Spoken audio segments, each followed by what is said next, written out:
So where we've got very sort of severe changes, potentially 90-degree corner, for example, or a bit less maybe, and maybe a normal sort of strutted turnpost isn't strong enough, we can actually build a double box.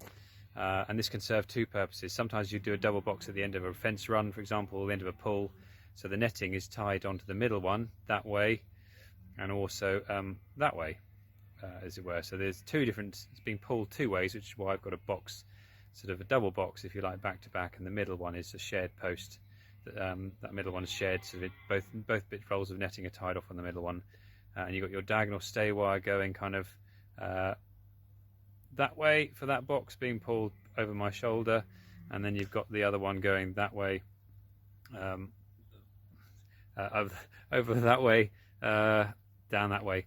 So you can see a double box. You can see on the ground there's a change of angle. So if, say, a normal strutted one wouldn't support that, if the netting, for example, was wrapped around the back of it, there's a chance that it could just pull, pull over.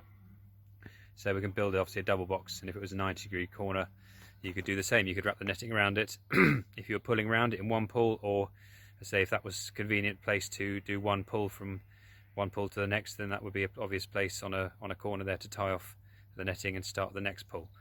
So yeah, you can see, so that would be the next step, for example, in terms of if a single strut wasn't going to be strong enough, you could sort of say turn it into a full-on box.